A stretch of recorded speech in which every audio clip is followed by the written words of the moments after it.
So we are going today to take a look at 10% Happier by Dan Harris. I really enjoyed this book. I think that as far as ratings go, it perhaps there's something about it that makes me think it should have scored overall higher than a 6.93, but that's what it ended up getting shot out as when I ranked all the stuff individually. So this book is overall narrative and structure. It talks about Dan Harris's first, his kind of cutthroat attitude, stress-seeking behavior as someone who is in news, and eventually he reaches this something's got to give type of point. He's stressed out, and he is intrigued by, I think, the first foray into the spirituality practice is with Eckhart Tolle. He does an interview with him, and there's something about it to him that makes him delve deeper, and he keeps exploring and learning more about spirituality, specifically meditation. Uh, his eventual conclusion is that um, meditation's a practice that you want to be engaging in, even if you don't believe all the spirituality stuff. That is useful, and just for its utility reasons, you should be engaging in it, even if you don't believe any of the other stuff along with it. So uh, there's a towards the end he talks about trying to communicate this with others, and there's a couple ideas that I found interesting. One of them is you have to hide the Zen, and the other is when people ask him why he does it, instead of giving them a long explanation with a ton of qualifications, um, he just tells them that it makes them 10% happier, which is it becomes the title of the book. And it seems like if you want to look at it from his perspective, that's how you should look at meditation, not as an enlightenment tool, but as a productivity tool of sorts. I know that this book was written, I think, in 2010, before a lot of this meditation practice reached mainstream. Now it's becoming increasingly popular as a productivity practice. A lot of CEOs talk about doing meditation. I know that Tim Ferriss on his podcast, for example, often asks his guests about meditation and meditation practice. So it's become a lot more mainstream. But during Dan Harris's time when he was exploring this idea, it wasn't something particularly mainstream. It was something more woo-woo, as I think he puts it in the book. Um, so uh, him bringing it, he brings meditation, a special delivery of meditation that is separate from the spirituality stuff. And instead, it takes a more skeptic angle towards the spirituality stuff and focuses more on the productivity when he does talk about it. This book is still largely narrative, autobiographical, rather than a book about meditation. So if you're expecting a book about meditation, this isn't exactly the book uh, you're looking for. Although maybe it is the book you're looking for, just not the book you're expecting. So let's get into the ratings. So for utility, I gave it a 6.5, which is quite high for something that's narrative in structure. I think that meditation is an effective practice from my personal experience, as well as reading some of the research on it in regards to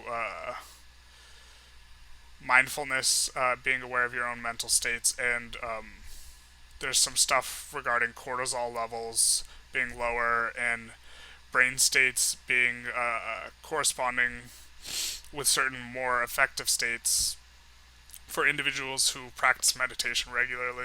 They stuck them in an MRI machine, and so those studies are interesting. I don't think the sample sizes are very large, but more and more studies are coming out on meditation as it becomes more mainstream. For entertainment, I gave it a 7. It's mostly narrative. It's interesting. Also, his journey is somewhat similar to my experience, where I'm looking for practices that are effective. I don't necessarily buy in with a lot of the. I think a lot of spirituality stuff and self help stuff is heavily oversold, and they underdeliver. And I'm not a huge fan of the way stuff's presented. Um, so, for example, in 10% Happier, he talks about several spiritual leaders. He seems to have a lot of respect for Toll, and not a lot of respect for people like Deepak Chopra. I think I pronounced the name right. If I didn't, I'm sorry. Um, but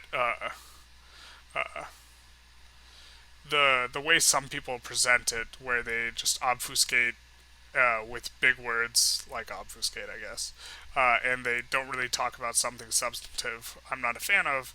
Dan Harris is like, yo, this makes you 10% happier, which is a rather modest claim. And he cites the research, which is not esoteric in any way. It's clear. It's empirical. Um, so for interest, I gave it a 6.5. I think a lot of the points are interesting, but not like extremely interesting. Uh, Maybe this scores higher for people who have not been exposed to spirituality stuff or meditation as a productivity practice. I'm not sure. Same with for novelty. Um, there are a lot of books about meditation, and so a book just about meditation couldn't score that high on novelty. But this book specifically presents meditation in a very secular type of way, which I think is for people who they find the spirituality stuff less accessible. For those groups of people specifically, this presentation of meditation ought to score extremely high on novelty because I think that as a practice, it's one that should be looked at. Um, and people who have a problem with spirituality stuff have a problem looking at meditation. So this book serves as a bit of a bridge between people who are perhaps less experimental in regards and more skeptic in regards to spirituality as and trying to find the practice of meditation or being interested in it and not wanting to read through a Deepak Chopra book, I guess. Um, I know I've that's too tangential. Okay, so for style, I gave it a 6.5. Um, the writing's okay. There are points where I thought it was very interesting and riveting. Um, I gave it a 6.5. For readability, I gave it a 7.5.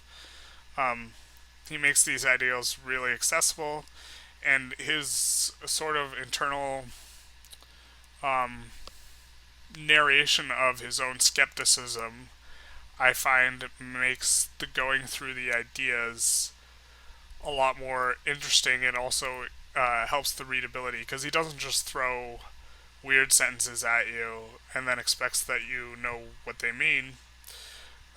He throws weird sentences at you and then he's like, hey, what does that mean? Like, he's like, I don't even know what that means. Which is kind of amusing because a lot of spirituality books have kind of esoteric sentences that I think kind of have to be that way for reflective reasons, but he pokes fun at it a little bit. For difficulty, I gave it a 7. It's pretty easy. Maybe I should have scored even higher. Interestingly, this is the first book of this year, or I think since I started doing reviews at all, that has scored over a 6.5 on every category, which is what you need to be green, on the graphic at least. But it scored under a 7 overall. But so it's an overall well balanced, solid book. I don't think it's stellar as a narrative. I don't think it's stellar as a utility thing. I think it is stellar in regards to that one circumstance of people who are uh, really interested in meditation but really not interested in the spirituality stuff. I think it's an excellent bridge. And I think it's an excellent bridge for people that don't like reading nonfiction a lot and are interested in meditation because most of the book is narrative and the stuff that's not narrative is it's all substance. One of the problems I've had with meditation books, other meditation books I've read, is that the like only 2 chapters are needed, or particularly substantive, and then the rest is just super fluffed up. A lot of it's like testimonials and exaggerated claims, and I'm just like, and perhaps that was just a bad meditation book. It's not like I have a super wide experience, but that was my experience with another meditation book, and so I found this one rather refreshing and nice. Although perhaps I'm in the more skeptical camp as well, even though I read a lot of spirituality books. Uh, so, as far as recommendations go, I think I kind of outlined it quite a bit in when I was talking about novelty. I think as a productivity practice, meditation is something that should at least be explored.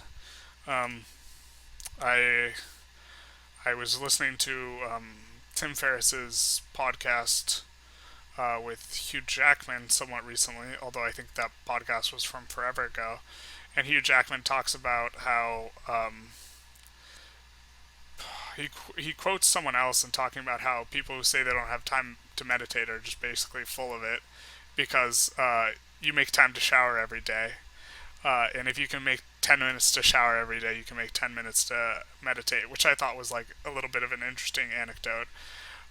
But as far as productivity practices go, I think it's something worth exploring, and I think that this book is an excellent bridge for people who are not interested in the spirituality stuff, or people who find nonfiction unappealing in general.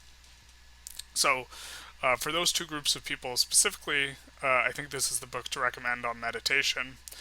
I was absolutely delighted with the book overall. I think its overall score should have been higher.